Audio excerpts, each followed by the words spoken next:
mtazamaji wa kipindi chetu kizuri cha Nuru ya Asubuhi kinachokujia kupitia Zoe TV inayopatikana kupitia kingamuzi chetu cha Azam channel namba 010.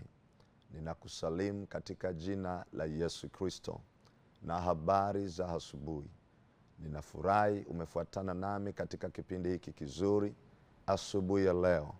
Mungu akubariki sana.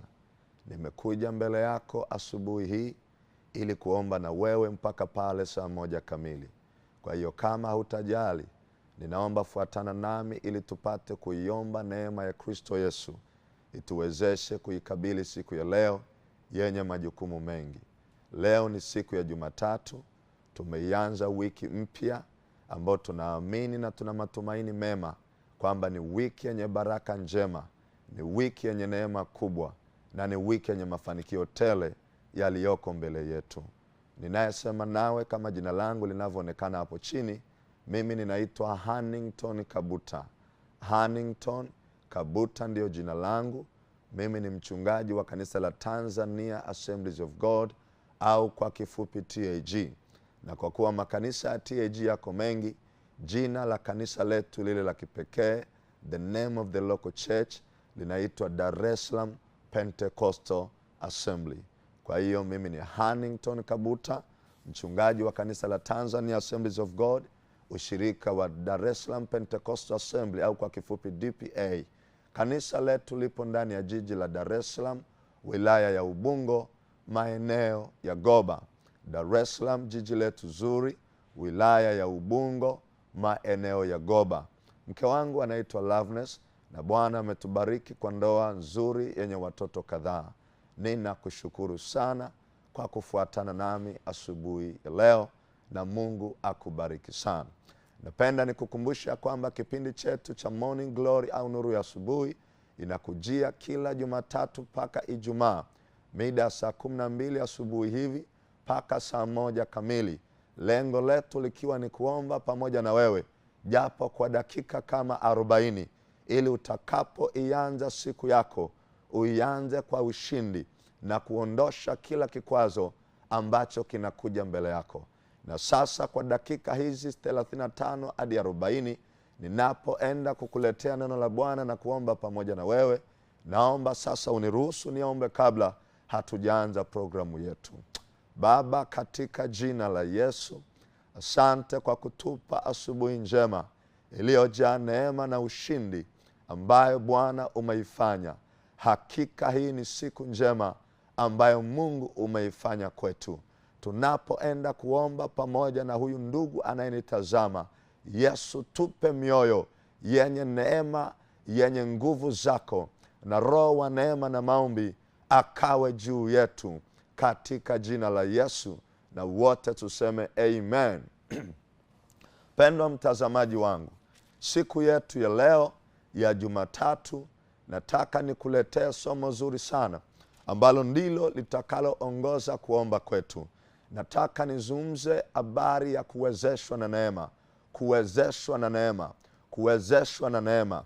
Na mkazo wangu utakuwa ni kuzungumzia kazi za neema ya Kristo Yesu katika maisha ya mtu. Nataka nikwambie kuna siri kubwa sana iliyojificha katika neema ya Mungu. Wengi hawaelewi, wanalitamka ili neno kwa wepesi na wanalichukulia rahisi sana. Lakini nataka nikwambie kwamba neno neema ni neno ambalo limebeba siri kubwa sana kwenye maisha yako. Mtume Paulo ameandika nyaraka nyingi. Unaposoma waraka wa Mtume Paulo kwa Waefeso, anafungua kwa kusema neema ya Kristo Yesu iwe pamoja nanyi, na anahitimisha waraka wake kwa Waefeso kwa kuwaombea neema tena.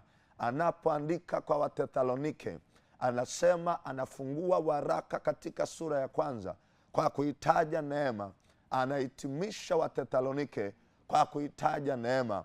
Anapoenda kwa Wakorinto wa 1 na ule Wakorinto wa 2, bado anafungua nyaraka zake hizi kwa neema, na kisha anafunga kwa neema. Hakuna waraka ambao Paulo hajafungua kwa kutamka neema na hajafunga kwa kutamka neema. unakuja kugundua ya kwamba neno neema ni neno zito lililobeba siri nzito sana iwawezeshayo wanadamu. Na kwa kuwa huu ni mwanzo wa wiki, Jumatatu siku ya leo, na kwa kuwa hii ni mwanzo wa siku leo ikiwa ni asubuhi ya mapema, na kwa kuwa bado tuko mwanzo wa mwaka, nimekuja na neno la kinabii kwenye maisha yako ya kwamba Mungu amenituma asubuhi ya leo niombe neema yake ikubebe katika maisha yako, katika kazi zako, katika huduma yako. Yaani jambo lolote unalolifanya halitaenda kwa ugumu, kwa sababu neema ya Kristo Yesu inayowezesha watu kufanya mambo yasiyo ya kawaida itakubeba katika jina la Yesu. Na utatoa ushuhuda kama Paulo alipowaambia Wakorinto katika ile sura ya 15 ule mstari wa 10, anasema lakini haikuwa mimi bali ni neema ya Kristo ndani yangu. Yaani anafika mahali akiangalia nyuma, anaona amebeba kwa namna isiyo ya kawaida, amefanikishwa kwa ushindi usio wa kawaida, amefika maili ndefu ambazo kibinadamu asingeliweza. Na kuombea kwenye huduma yako, neema ya Kristo ikakubebe, na kuombea kwenye kiroho chako, neema ya Kristo ikakuwezeshe, na kuombea kwenye masomo yako kijana, neema ya Kristo ikakuwezeshe, na kuombea kwenye ndoa yako mama, neema ya Kristo ikakuwezeshe. Popote pale unaponitazama, sema amen. Naitwa Hannington Kabuta, mchungaji wa kanisa la Tanzania Assemblies of God, ushirika wa DPA. Kanisa letu liko Dar es Salaam hapa Goba, na tunakukaribisha.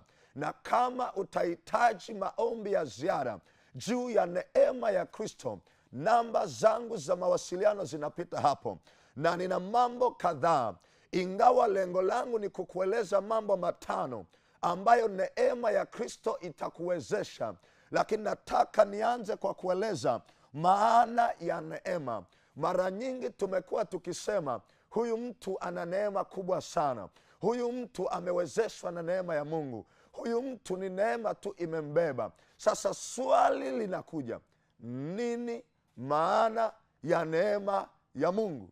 Pendwa mtazamaji wangu, nataka nikupe maana 3 zilizo rahisi. Na mimi kama mwalimu wa vyuo vya Biblia, na mimi kama mwadhiri pia wa chuo kikuu cha serikali, na mimi kama mhubiri ninayehubiri injili ya amani kwa lugha rahisi na iokoayo, nataka nikupe maana ya kwanza iliyo rahisi sana na ambayo inaeleweka na wengi tumeanza kuitumia. Wale wanaotumia lugha ya Kiingereza wanasema the grace of God means unmerited favor. Yaani ni kupewa upendeleo usio stahili. Unapata kitu kwa namna ambayo haukustahili au haukukifanyia kazi. Unamkuta mtu anasema, Bwana, nimefanikiwa kufanya hiki, nimefanikiwa kutembea na hili, lakini anasema ni kwa neema ya Mungu tu. Manake sina ujanja, pamoja na kujitahidi kwangu, pamoja na kufanya harakati zangu, pamoja na kuwa na mipango yangu, lakini nakiri ya kwamba sikustahili. Yaani my performance, ile kazi niliyofanya haikutosha kunipa matokeo nilionayo.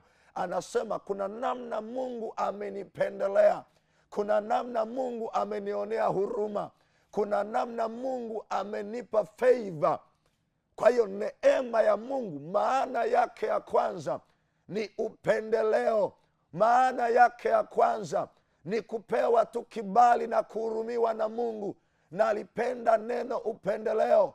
Unapewa kitu au unafanyiwa kitu, sio kwa sababu ya kufanya kwako jambo, sio kwa sababu ya elimu yako, sio kwa sababu ya kazi yako, sio kwa sababu ya nguvu zako, bali ni Mungu anakubeba.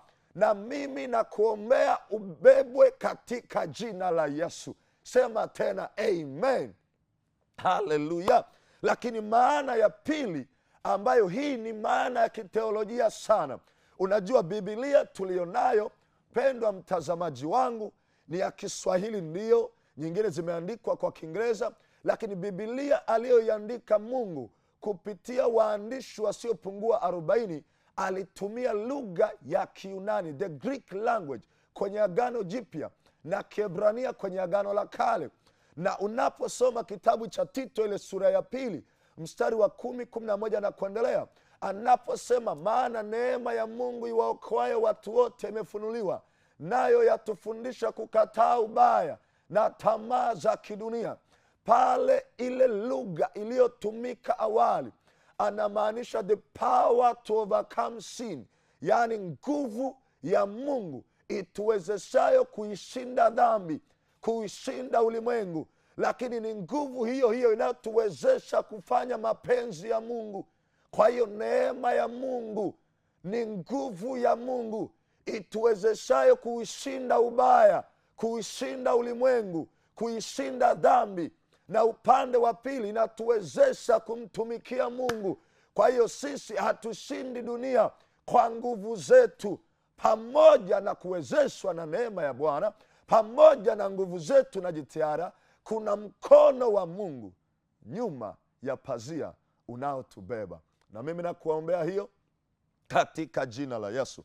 Andiko la kwanza ambalo nataka sasa tulisome katika kipindi hiki cha Nuru ya Asubuhi, ninakukaribisha tena wewe ambao unafuatana nami, ni kile kitabu cha Waebrania sura 4 ule mstari wa 16.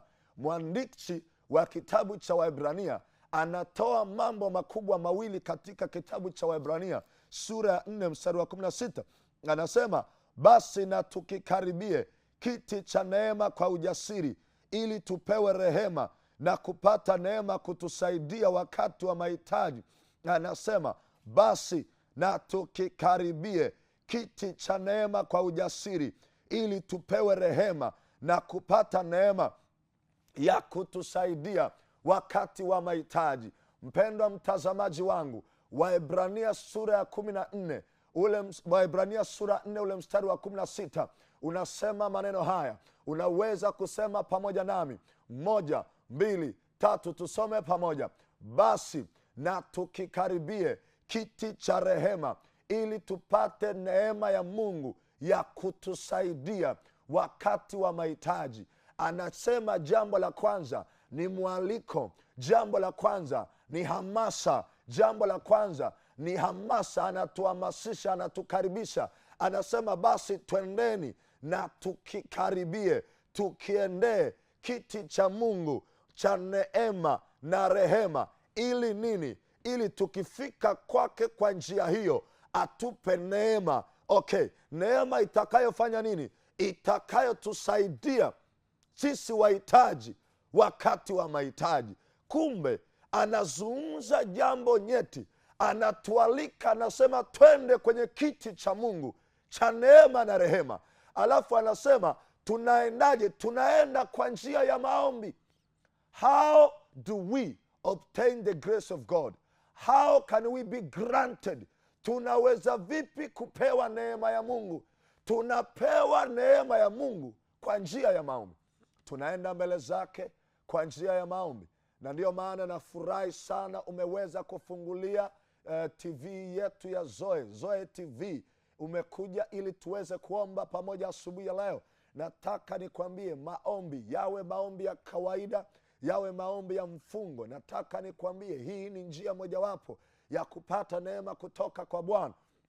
Kwa hiyo anasema njooni kwenye kiti chake cha rehema na neema. Ni mwaliko. Tukifika anasema twende kwa njia ya maombi.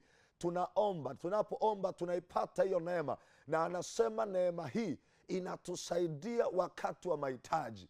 Kwa hiyo tunaenda kwa njia ya maombi, tunapata neema inayotusaidia wakati wa mahitaji. Sasa swali linakuja, hii neema ya Mungu inatusaidia katika mambo mangapi? Yako mambo mengi. Mimi kwa dakika zangu nataka nitaje mambo makubwa 5. Jambo la kwanza, neema ya Mungu inatupa wokovu. Inatupa wokovu. Inatupa wokovu. Hilo ndio jambo la kwanza kabisa. Anasema katika kile kitabu cha Tito sura ya 2 ule mstari wa 11. Anasema Tito 2:11, anasema maana neema ya Mungu iwaokoe wanadamu wote imefunuliwa.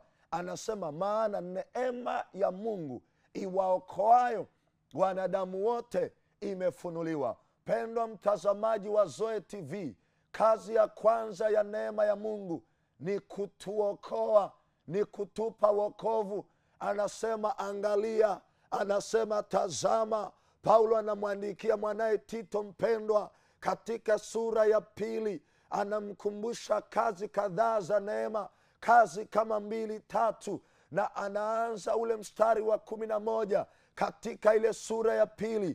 Anasema kwa sababu, anasema kwa maana neema ya Mungu iwaokoayo wanadamu wote, haijalishi ni mzee au kijana, haijalishi amesoma au hajasoma, haijalishi ana fedha au ana fedha, haijalishi ana academic status kiasi gani.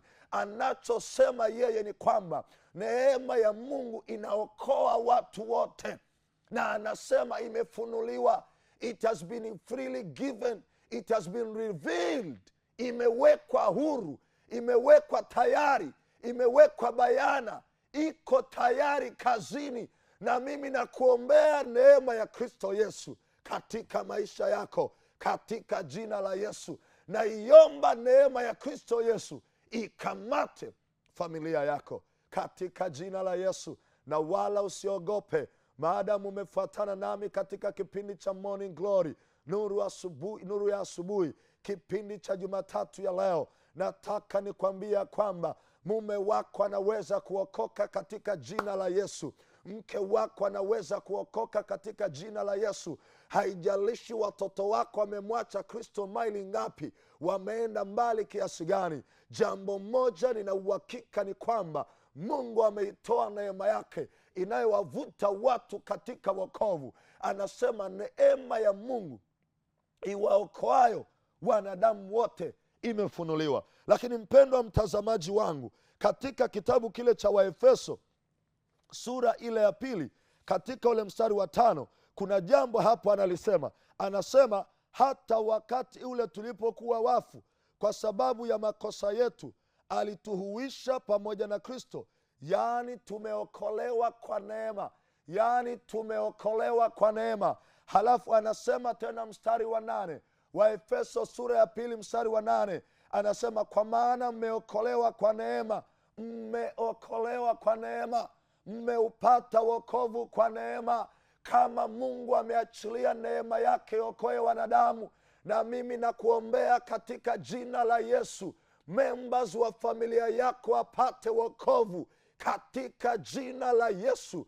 Maadamu umeacha shughuli zako, maadamu umekuja kuomba pamoja na mimi, hebu omba kwa dakika moja pamoja nami katika jina la Yesu. Baba, ninaiita neema yako ikaguse maisha ya mtazamaji wangu. Watoto wake waokoke, mume wake aokoke, mke wake aokoke, familia yake, wazazi, ndugu, jamaa na marafiki katika jina la Yesu. Ninatamka ya kwamba neema ya Kristo ikafungue macho yao, wakaweze kuona maisha ya utupu bila Kristo, na mwisho wa siku waone neema ya Kristo ilivyo njema kwa ajili ya maisha yako.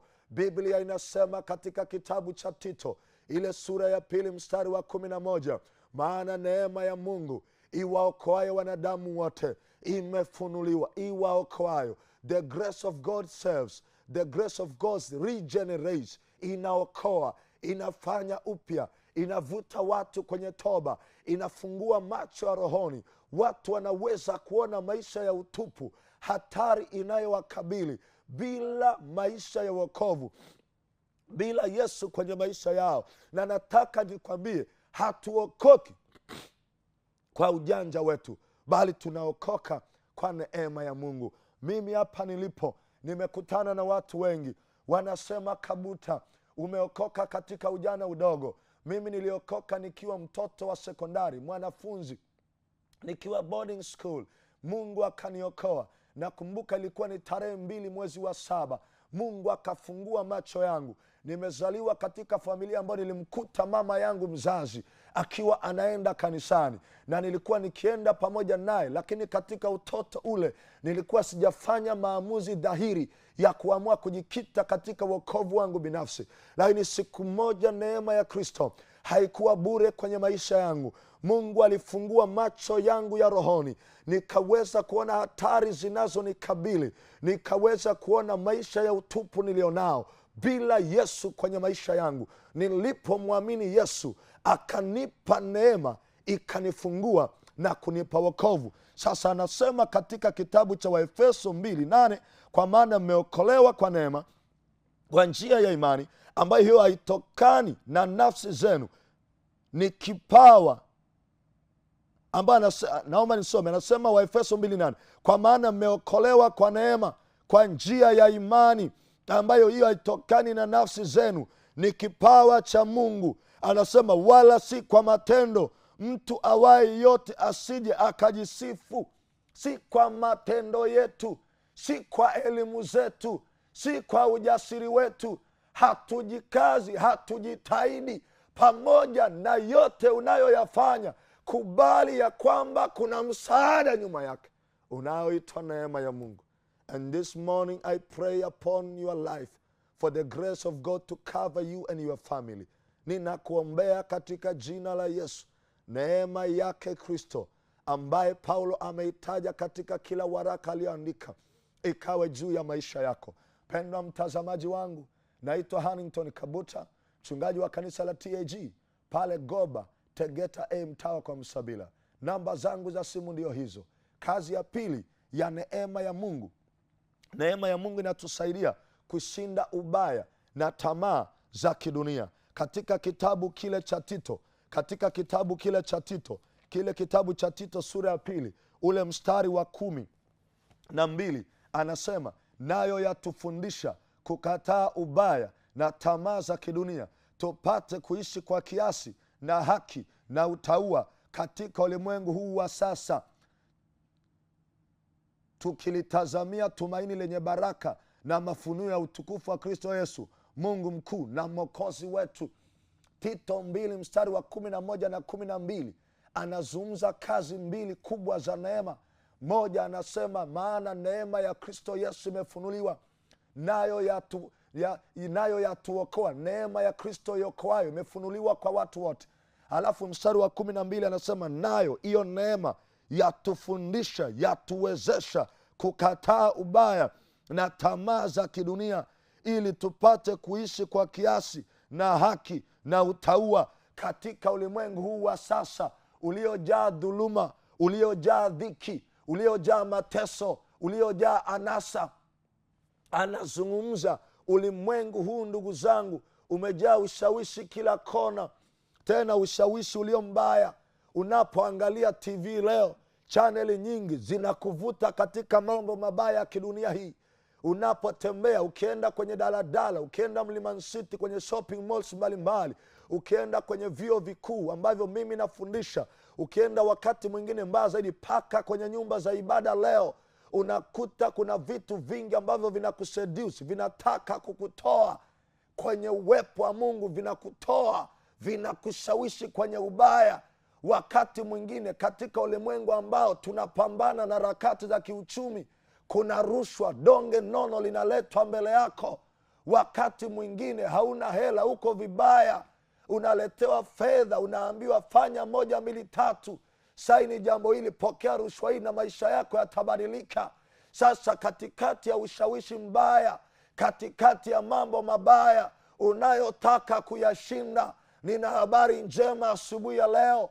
Pamoja na kujitahidi kwako, pamoja na jitihada zako, kuna neema ya Mungu itakayo kuongezea ushindi dhidi ya dhambi, tamaa na ubaya wa kila namna. Na mimi nakuombea katika jina la Yesu. Riakanda riamaseke rapapa koria masaka lepa rikanta riamakoria.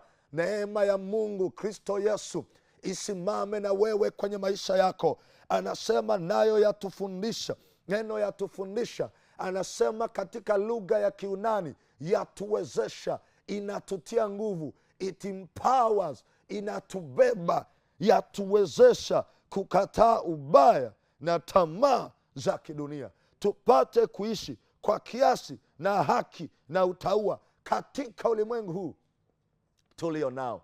Pendwa mtazamaji wangu, una jambo gani limekushinda? Kuna mtu mmoja anasema, mchungaji, mimi natamani kuwa mtu mwema sana, natamani kuwa mtu wa ibada, natamani kuwa mtu wa maombi. Anasema kuna mambo mabaya siyataki, lakini kila jema nilitakalo hilo ndilo silitendi. Najikuta lile baya nalo likataa ndio nimelitenda. Baada ya kulitenda ndio naanza kujuta. Nataka nikwambie mtazamaji wangu, hatuyashindi mambo haya kikawaida. Pamoja na jitihada zako, kuna neema ya Mungu inayotuwezesha. Kuna mtu mmoja katika Biblia anaitwa Yusufu. Alikuwa tu ni mtumishi katika nyumba moja kubwa sana ya Potifa. Akawa amekabidhiwa vitu vingi kwenye mikono yake, na siku moja mke wa bosi wake mwenye fedha, mwenye mali, mwenye umaarufu, mwenye nguvu, akamtamani Yusufu. Akataka alale naye, aweze kufanya naye tendo la ndoa, kitu ambacho ni dhambi. Unapochepuka, unapofanya tendo la ndoa nje ya utaratibu wa ndoa, unakuwa umemkosea mwenza wako, lakini pia unakuwa umekosea mbingu na jamii kwa ujumla. Sasa maandiko anasema Yusufu akasema, siwezi kumtenda Mungu dhambi. Akamkatalia yule mwanamke, na mwisho wa siku naelewa mke wa Potifa akajaribu kumbaka Yusufu. Sasa mimi natotaka nijenge hoja. Yusufu alikuwa ni kijana aliyotoka kwenye maisha ya umaskini, alikuwa ni kijana aliyotoka kwenye background ya chini, halafu anatongozwa, anafuatwa, anashawishiwa na mwanamke ambaye ana kila aina ya utajiri, kila aina ya fedha, kila aina ya mali, vyeo viko kwenye mikono yake. Ana uwezo wa kuongea jambo kupitia mume wake. Yusufu akapanda zaidi ya pale. Ninachotaka uelewe, haikuwa kazi rahisi. Yusufu anashawishiwa jambo zito. Ingekuwa ni vijana wengi wa leo wangesema, hii ndio fursa mwanangu, hapa ndio mahali pa kutoboa. Bi mkubwa ameingia kwenye laini mwenyewe, kaingia kwenye mfumo. Kwani nikifanya mara moja kuna ubaya gani? Halafu kesho nitaenda pale nitainuliwa. Lakini Yusufu aliona zile tamaa za yule mama, akaona na ule utajiri ulioko nyuma yake, lakini akaona ubaya ulioko nyuma ya jambo lile. Maandiko anasema akajitahidi, lakini na neema ya Mungu ituwezeshaye kukataa ubaya na tamaa za kidunia na kushinda ulimwengu ilikuwa juu ya Yusufu. Na mimi nakuombea katika jina la Yesu, ulevi uliokamata nyumba yako ukaweze kushindwa katika njia ya neema, katika jina la Yesu. Ile nguvu ya neema ikakubebe, ile nguvu ya neema ikakuwezeshe katika kifungo chochote cha dhambi, cha rushwa, zinaa, uasherati, ulevi, matumizi ya madawa ya kulevya. Ninatamka neema ya Kristo kwenda na wewe kwenye maisha yako na kukuwezesha uyafanya hayo katika jina la Yesu. Pendwa mtazamaji wangu wa Zoe TV, katika kipindi hiki cha Morning Glory, nuru ya asubuhi, kinachokujia kila Jumatatu mpaka Ijumaa saa 12 asubuhi mpaka saa 1, ninakutangazia ya kwamba Mungu ameiachilia neema yake riamaseke riamakaya, na kuombea neema yake iende na wewe asubuhi ya leo, katika kazi zako, katika majukumu yako, katika ofisi yako, na hata watoto wako unapowaandaa kwenda shule, wakati wanasubiria gari liwapitie, weka mikono juu yao, waombe neema ya Kristo. Maana jambo la kwanza, neema ya Kristo Yesu inatuwezesha kuokoka, lakini jambo la pili, neema yake inatufundisha kukataa ushawishi mbaya, ubaya wa kidunia, kila aina ya ubaya inayotaka kukupeleka jehanamu, tunaishinda.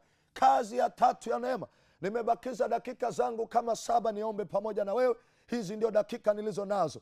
Kazi ya tatu ya neema ya Kristo ni kutuwezesha kufanya huduma. Katika kitabu kile cha Wakorintho wa kwanza sura ya 15 ule mstari wa 10, kuna jamaa mmoja anaitwa Mtume Paulo. Mtume Paulo hakuzaliwa na kuokoka. wakati ule Yesu yuko akifanya huduma. Ni kweli alikuwa yuko hai, lakini alikuwa anachapa kazi katika ulimwengu mwingine. Alikuwa ana mambo mengine anafanya. Maandiko yanatuambia kwamba alikuja kuokoka baada ya Kristo Yesu kufa, kufufuka na kupaa. Sasa anasema Paulo katika Wakorinto wa kwanza sura 15 mstari wa 10. Anasema hivi. Lakini kwa neema ya Mungu nimekuwa hivi nilivyo, na neema yake iliyo kwangu ilikuwa si bure, bali nalizidi sana kufanya kazi kupita wao wote.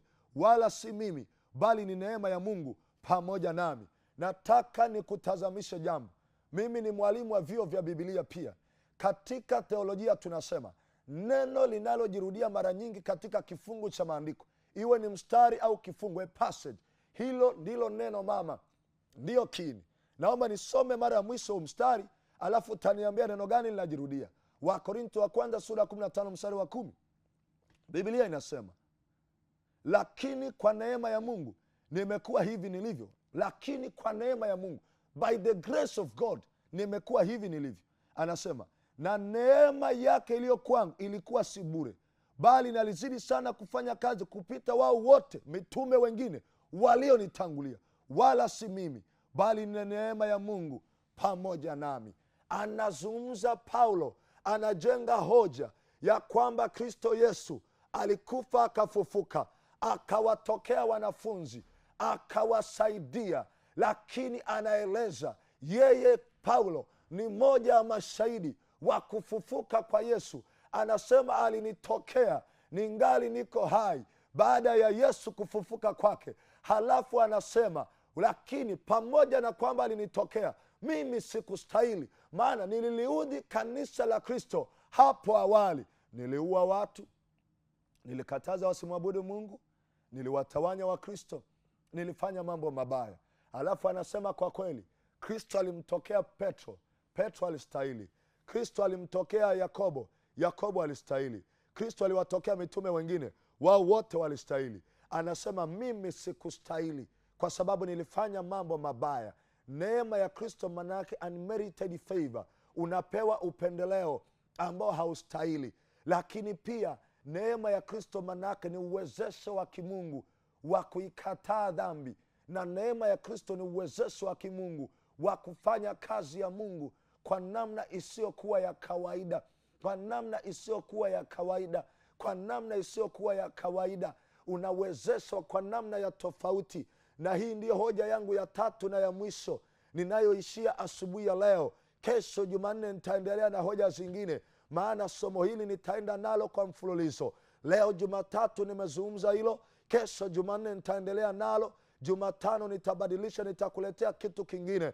Ninachotaka uelewe neema ya Kristo, kazi yake ya tatu, kazi ya tatu ya neema, kazi ya tatu ya neema. Na kazi ya mwisho kwa siku ya leo ni hii, inakuwezesha kuifanya kazi ya Mungu kwa namna isiyokuwa ya kawaida. Yaani unafanya, unaenda mbali na unafanikiwa kuliko vile ambavyo ungeweza. Na kukaribisha kanisa la Tanzania Assemblies of God ambalo nalichunga, ushirika wa DPA pale Goba. Nataka nikwambie Mungu anafanya mambo makubwa sana katika eneo la kuokoa, katika eneo la kuponya, katika eneo la kuhuisha, lakini hata kwenye miundo mbinu. Tuna miaka 5 lakini tumejenga magorofa. Mungu ametupeleka mbali, ametutanua. Ninakiri mbele za Bwana na mbele za dunia ya kwamba sio mimi Kabuta, wala sio kwa elimu yangu, pamoja na elimu, pamoja na nguvu za ujana, pamoja na watu wazuri ambao Mungu amenipa. Nataka nikwambie na naitangazia dunia kwamba ni mkono wa Mungu, ni neema ya Mungu imetuwezesha. Na mimi nakuombea asubuhi ya leo, ile neema iliyombeba Paulo akaweza kutenda mambo makubwa kuliko matarajio, kuliko mitazamo yao, kuliko vile walivyowaza, na kuombea na wewe ikakubebe katika jina la Yesu. Yamakatariamasaka. Baba, katika jina la Yesu, ni asubuhi njema ya Jumatatu. Bwana, katika kipindi hiki tulicho nacho cha Nuru ya Asubuhi. Tena pendwa mtazamaji wangu amefuatana nami namwombea neema yako Kristo ikaweze kumwendesha, ikaweze kumbeba, ikaweze kumfanikisha watoto wake wanaoenda shule, watoto wake wanaofanya mitihani. Wengine wako vyuo vikuu, wengine wanaelekea kazini, wengine wanajiandaa kuendelea na mambo mengine, wengine wataendelea na maombi hata baada ya kipindi hiki. Katika jina la Yesu, I pray for you. May the grace of the Lord Jesus Christ be upon your life in Jesus' name. Na neema ya Kristo Yesu ikawe juu ya maisha yako katika jina la Yesu. Dakika 2 za mwisho ninapomaliza na wewe, nataka nikwambie, nimezungumza habari ya neema ya Kristo, kuwezeshwa na neema. Neema ya Kristo maana yake ni upendeleo wa Kristo. Neema ya Kristo ni nguvu ya Mungu inayotuwezesha kukataa dhambi, tamaa na ubaya wa kidunia, kuushinda ulimwengu. Neema ya Kristo ni nguvu yake inayotuwezesha kumtumikia yeye. Ni kuongoze kama unataka kumpokea Kristo Yesu katika maisha yako. Biblia inasema tukikaribie kiti cha rehema na neema, ili atupe neema ya kutufaa wakati wa mahitaji. Hitaji mojawapo ni kushinda dhambi, tamaa, dunia, kila ushawishi mbaya. Na kazi ya pili ni kukuwezesha kumtumikia Mungu na kuokoka na kuwa mtumishi wake. Hebu sema tu maneno haya, fuatana pamoja nami. Mungu ana haja na wewe, na leo Kristo akiingia ndani yako utaanza maisha mapya. Sema, Bwana Yesu, asubuhi hii njema nimeamua kukufuata na kukutumikia. Naiomba neema yako iokoayo isinipite. Wewe Kristo ndiyo Mwokozi wa ulimwengu, hapana mwingine. Nimekuamini, nimekupokea. Ukawe Bwana na Mwokozi wa maisha yangu, na kuanzia asubuhi ya leo nikawe mtumishi wako katika jina la Yesu. Amen. Hayo maneno ni rahisi, yanaitwa sala ya toba, na kuanzia dakika hii umeokoka. Wewe ni mwana wa Mungu. Piga namba yangu ya simu hiyo hapo, tuma ujumbe 0765 306 113, 0765 30 6113. Tuma ujumbe ya kwamba umeokoka, nitakuombea, nitakubariki, nitakueleza hatua ya kufuata, na Mungu akubariki sana. Neema ya Kristo ikawe na wewe, uwezesho usio wa kawaida ukawe na wewe, katika jina la Mungu Baba, Mungu Mwana na Mungu Roho Mtakatifu. Amen. Hannington Kabuta, mchungaji wa TAGDPA Goba, Dar es Salaam. Ninakukaribisha kesho ufuatane pamoja nami. Baraka za Mungu na ziende na wewe. Amen. Amen. Amen.